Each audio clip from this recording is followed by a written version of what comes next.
auditeurs lecteurs, nous avons maintenant sur le pare-brise de l'instant visuel Diawana, un garçon de 10 ans, sur le rocher du désert infini. B2 m'indique qu'il vient de vivre le processus de la danse authentique, envoyé comme programme par S, un Eldorado. Nous allons tenter un atterrissage pour récupérer l'avatar suite à ce programme. Il montera ainsi à dos du dragon d'or. Puisque le studio est dans sa tête, on ne touchera pas le sol et la radio restera donc connectée au réseau du champ quantique. Chers auditeurs lecteurs, le dragon d'or se pose et Diawana pose sa main sur le front de notre dragon. Jean ouvre les yeux au même moment ici dans le studio et nous fait entendre la pensée de l'enfant. Je te vois, dragon d'or. Je vous informe infilamment que Wanai a fusionné avec l'écrivain pendant le processus de danse authentique, et me voici, Diawana 10 ans. Le vaisseau 3N4D installé dans le cerveau du dragon va nous permettre d'accéder à l'oasis magique et de rejoindre Tara et Grand Papoukdolk. Alors cap de nouveau vers eux.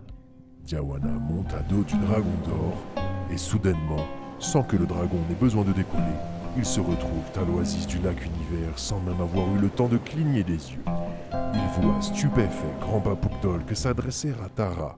Tant que Diawana reste à dos du dragon d'or, il reste invisible pour eux. Nous continuons d'écouter Grand Papoukdolk découvrant l'intelligence de la petite Tara. Oh, mais comment sais-tu tout cela, ma chère enfant ? Tara répond en continuant d'écrire sur le sol humide et argileux proche du lac. Je te l'ai dit, j'ai perçu tout ça à l'instant, juste en touchant le nez d'Isharaptor. Peut-être que c'est Tracy qui me le dicte à travers elle. J'ai encore les visions comme des photos qui viennent à moi. Si Tracy, ton avatar sur Terre, c'est celle qui récolte l'élixir de la vie, et que toi, Tara, tu es celle qui traverse, tu traverses donc celle qui récolte, et tu reçois comme ça les visions. Bien vu, Monsieur Dolk. C'est pour ça qu'Isharaptor dort encore paisiblement. Cela signifie que c'est un bébé humain qui se forme dans le ventre de Tracy sur Terre. Tant que le bébé est dans le ventre, nous sommes sans danger, protégés par Isharaptor. Mais quand le bébé naîtra, nous serons sans protection face à la venue d'autres entités. Ah bon ? Oui, je l'ai vu dans le rêve d'Isharaptor. Alors, hâtons-nous à ce joli charabia que tu as inscrit ici tant que nous pouvons encore. Grand Papoukdolk s'assoit dignement sur un rocher proche des inscriptions de Tara. Celui-ci dresse sa tête en poussant son cri de coq et dit soudain d'un air distingué. Chers auditeurs ilantois, me voici au beau milieu d'un désert infini, ayant trouvé refuge dans un oasis venu de nulle part, comme d'une goutte cosmique peut-être. En tout cas, c'est un endroit avec de la bonne herbe. Un endroit nous offrant une vue magnifique sous les cocotiers au bord d'un lac que j'observe de ce rocher venu de nous ne savons où vraiment, probablement de la tête de l'écrivain ou du dessinateur, tiens, bref. Ce rocher nous fait vivre cette aventure extraordinaire du trajet de la conscience. Je suis accompagné ici de la jeune Tara de 3 ans seulement qui vient d'écrire sur le sol argileux de l'oasis des symboles venus probablement tout droit du centre de la Terre, là où seul l'écrivain peut s'aventurer. Nous allons avec Tara tenter de vous retranscrire ce que nous comprenons de tout ce charabia. Il y a écrit au sol comme un plan global les 7 notes de musique. Do, ré, mi, fa, sol, la, si. La petite Tara représente l'esprit traversant son avatar terrien Tracy par le biais de ses notes en lien avec ses 7 chakras. Nous avons déjà entendu ici un son venu comme du fin fond du désert, ou plutôt de nulle part, comme des entrailles de la terre. C'est probablement le son d'eau que nous traversons, et c'est pour ça que le processus décrit ici s'appelle Dominus, signifiant sur Terre Dieu. Ce processus représente l'espace et le temps dissimulés dans un présent qu'on appelle l'instant. Il se révèle comme un cadeau à celui qui sait l'ouvrir. Cet espace s'ouvre de l'intérieur de l'être et émet la note d'eau, donnant une texture à notre réalité. Cette nappe sonore procède comme le son originel. Il provient du son Aum venant du cœur de l'être. Le temps émis de ce Aum s'organise sur un tempo à 61 ppm. Dans la matrice de la Terre, l'énergie est organisée par le temps chronologique et donne un tempo à la seconde de 60 ppm. 61 étant le nombre premier le plus proche du tempo de la seconde sur Terre. Ce processus va prélever ainsi l'élixir de la vie, et nous allons comme des alchimistes recevoir cet élixir à l'image d'une goutte qui tombe. Cette goutte représente l'esprit que nous sommes venant se loger dans le corps physique. C'est ainsi, chers auditeurs, que nous nous apprêtons à traverser la mémoire de la Terre jusqu'à son centre atomique le plus lointain. Grand Papouk Dolk voit soudainement apparaître au loin dans un creux de dune comme une grosse carapace de tortue.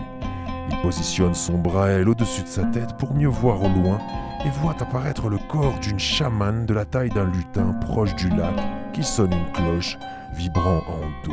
La chamane se dirige ensuite vers le feu et sonne de nouveau la cloche. On entend soudain la voix des Eldorothors enfants chanter un aum en do. Grand Papouk pousse son cri et descend du rocher surpris de lui-même et de ce qu'il vient de voir et entendre. Tara s'approche de lui, émerveillée. Grand Papouk, je suis épatée de votre précision dans vos gestes et votre discours. Waouh, comment faites-vous tout ça? Grand Papouk reprend sa voix comme hors antenne. Oh ben c'est comme si que, quand je me mets en scène sur le rocher en parlant aux auditeurs de la radio, l'esprit de l'écrivain se glisse en moi. Et de là-haut, on voit même des choses apparaître depuis le rocher. J'ai vu au loin comme la carapace d'une tortue dans le désert et juste ici, à côté du feu, une petite chamane. Elle était toute petite, même plus petite que toi, Tara. Alors continuez donc, Grand Papouk, remontez sur le rocher et reprenez l'antenne. Vous êtes bien habité par l'esprit de l'écrivain. Grand Papouk commence alors à sentir comme le trac qui monte et se dirige lentement de nouveau vers le rocher comme une saigne. Soudain, il voit apparaître en y allant la même petite chamane maniant maintenant un bâton autour d'elle. Puis elle regarde Grand Papouk Dolk dans les yeux en mettant son doigt sur ses lèvres lui signifiant de rester en silence. Surpris, il recule en observant sans bouger la créature lumineuse. Tara, se mouillant le visage au lac, voit soudainement Grand Papouk Dolk figé comme une statue. Tara, elle, ne voyant pas la petite chamane, l'encourage encore à monter sur scène. Allez-y, Grand Papouk Dolk. Tout à l'heure, vous y êtes allé d'un pas décidé. Oui. La chamane fait de nouveau tourner son bâton autour d'elle, dégageant une traînée verte qui se dirige vers le lac. Le lac devient quelques instants d'un vert aussi luisant que Tara s'étonne. Vous avez vu ça, Grand Papouk? Le lac s'est illuminé en vert, d'un coup. Grand Papouk se rapproche de Tara, dérogeant alors à son action première. Tara observe le lac de plus près. Elle pose sa main sur la surface du lac et voit les gouttelettes d'eau de son visage mouillé tomber, créant le mouvement de petites ondes se répandant progressivement à la surface. Elle voit ensuite le reflet de son visage se stabiliser et rapproche ses deux mains de la surface de l'eau en tapotant de ses doigts, comme si elle tapotait sur le clavier d'un ordinateur. Elle s'imagine soudainement parler à Tracy sur Terre. Salut Tracy, c'est Tara. Moi j'ai 3 ans et je t'écris depuis un lac dans un désert sans fin. Je suis accompagnée d'un tyrannosaure qui en ce moment dort paisiblement et d'un homme coq qui s'apprête à monter sur un rocher pour décrire un processus que j'ai écrit sur le sol, mais que je ne comprends pas encore. Je me souviens d'être sortie d'une grotte et avant ça, plus rien. Alors, je tente de créer le lien avec la dimension de la Terre. Je sais que tu y es maintenant, alors je me dis que nous pouvons peut-être discuter pour en savoir plus. Me reçois-tu ? Elle enlève ses mains de la surface de l'eau pour entendre la réponse et voit apparaître le visage de Tracy se formant dans le reflet du lac. Elle se précipite donc sur le rocher et observe en disant « C'est Tracy, Grand Papouk! Regardez, ça marche !» Tracy s'étonne de voir clairement la scène s'installer dans son imaginaire et répond donc à travers le reflet du lac magique. « Oui, je te reçois, ma chère et vaillante petite Tara. Enfin, nous pouvons nous parler. Je sais parfaitement tout ce que tu vis car je te ressens en mon cœur. Je suis ici dans une réalité proche de l'écrivain et il me parle aussi tous les jours de toi. Nous sommes tous touchés de voir à quel point vous prenez vie et influencez notre dimension. À vrai dire, je me rends entièrement à toi qui représente mon enfant intérieur. Je suis ici une adulte que vous appelez des grands Eldorothors. Nous sommes ici contraints par la matrice à mettre comme un masque qui a tendance à brouiller la communication entre nous. Isha va naître dans la maison qui représente notre temple en commun avec Diawana. Et c'est en nous amusant à rêver dans cet espace que nous avons pu créer une passerelle de communication. Alors je me remets au sage en moi et accueille ta réalité d'enfant. Tu es merveilleuse. Nous sommes merveilles. Ta voix douce me fait du bien. Dis-moi encore comment c'est sur Terre, car ici sur Ilanta, nous sommes plusieurs enfants à tenter de nous phaser à la dimension de la Terre par le biais de nos avatars. Je veux tout connaître de toi.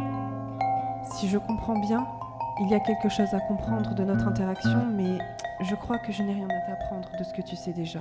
Je pense que nous allons tout simplement phaser nos dimensions en découvrant l'antenne naturelle que nous sommes. C'est à toi, l'enfant intérieur, de te lancer à jouer comme vient de le faire Grand-Papa Poukdolk sur le rocher. La connaissance viendra seulement par ton jeu. Et moi, ma mémoire d'adulte sur Terre se calquera à ta visualisation et je ferai de mon mieux pour le compter. Alors fonce, petite Tara.